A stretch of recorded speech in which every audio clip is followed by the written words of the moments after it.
নমস্কার বন্ধুরা, সোমার রান্না করে আপনাদেরকে অনেক অনেক স্বাগত জানাই। তো কেমন আছেন বন্ধুরা? নিশ্চয়ই ভালো আছেন। তো আজকে আমার রেসিপিটা হলো আলুর জিলিপি। তো প্লিজ ভিডিওটা শুরু থেকে লাস্ট পর্যন্ত দেখবেন। তো আজকে আমি আলু জিলিপি বানাবো। তো আলু জিলিপির জন্য আমার কি কি লাগবে, এখানে আমি নিয়েছি ময়দা 1 কাপ নিয়েছি, এখানে আমি মিডিয়াম সাইজে 3টে আলু নিয়েছি, এখানে বেকিং সোডা নিয়েছি। আমি আলুটাকে আমি গ্রেট করে নিব। দেখুন আলুটা আমি গ্রেট করে নিয়েছি। আলুটাকে এরভাবে গ্রেট করে নিতে হবে, ম্যাশ করলে আলুটা দানা দানা থেকে যাবে। আপনারা মিক্সিতে পেস্ট করে নিতে পারেন আলুটাকে। তো এটাকে ভালো করে একটু ক্রিমের মতন এভাবে একটু মিক্স করে নিব, তাহলে ক্রিমের মতন হয়ে যাবে আলুটা। এবার অল্প আমি জল দিচ্ছি, জলটা দিয়ে আলুটাকে ভালো করে মিক্স করে নিব এভাবে। দেখুন আলুটা আমি ভালো করে মিক্স করে নিয়েছি। এবার আমি ময়দাটা ঢেলে দিব। 1 কাপ ময়দা দিয়েছি আমি, এখানে অনেকগুলো জিলিপি হবে। এখানে আমি 3 চামচ দই নিয়েছি, টক দই। তো টক দইটা আমি ঢেলে দিচ্ছি। আমি সামান্য একটু নুন দিচ্ছি। এবারে জল দিয়ে আমি ব্যাটার তৈরি করে নেব ভালো করে একটা। এবার ভালো করে একটু মিক্স করে নেব, একদম গুটলি থাকবে না, এটাকে ভালো করে একদম ব্যাটারটা তৈরি করতে হবে।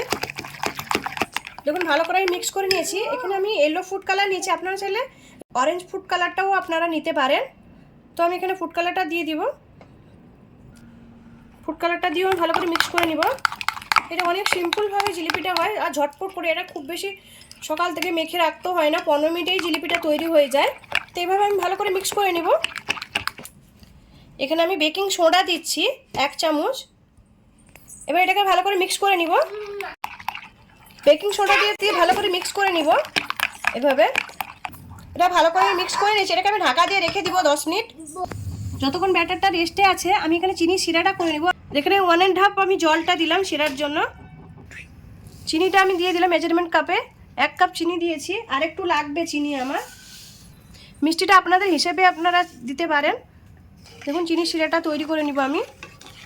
দেখুন শিরাটা আমার রেডি হয়ে গেছে। এই যে আমি দেখছি একতার হয়েছে কিনা।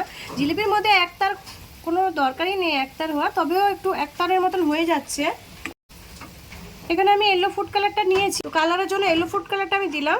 তো এটাকে ভালো করে মিক্স করে নিব। দেখুন কি সুন্দর চিনি শিরার মধ্যে কালারটা এসে গেছে। তো এটা হয়ে গেছে, শিরাটা আমি নামিয়ে নিচ্ছি। এখানে 10 মিনিট আমি ঢাকা দিয়ে রেখেছিলাম, ঢাকাটা খুলে নিচ্ছি।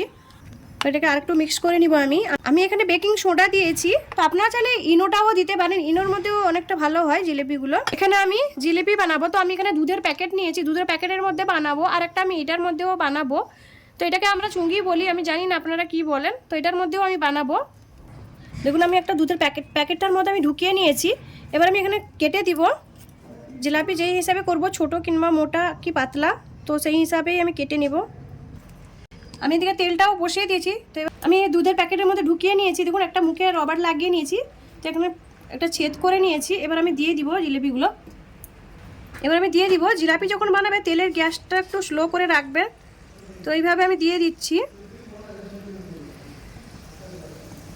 এভাবে রাউন্ড রাউন্ড করে দিয়ে দিব।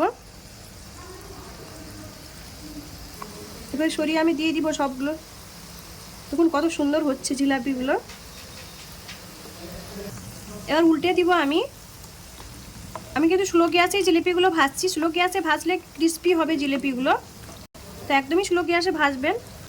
তো এইগুলো সবগুলো আমি উল্টে দিচ্ছি।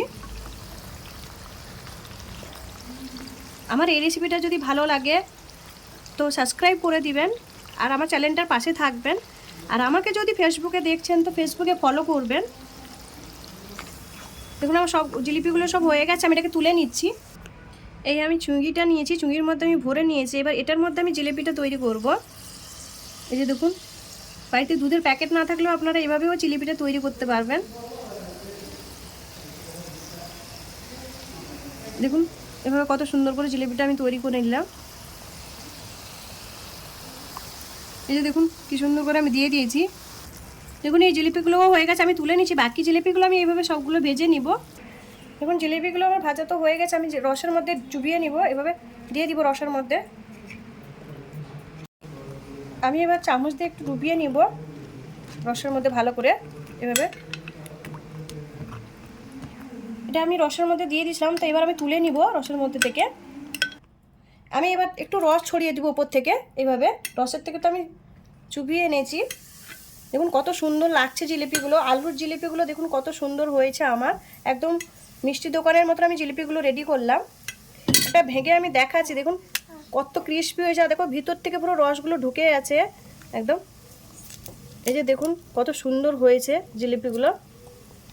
আমার এই আলু জিলিপির রেসিপিটা যদি ভালো লাগে লাইক করুন, শেয়ার করুন, আর আমাকে কমেন্ট করে জানান আমার আলু জিলিপির রেসিপিটা কেমন লাগলো। আর আমি যে পদ্ধতিতে বানালাম আপনারা একবার ট্রাই করবেন। ভালো থাকেন, সুস্থ থাকেন বন্ধুরা।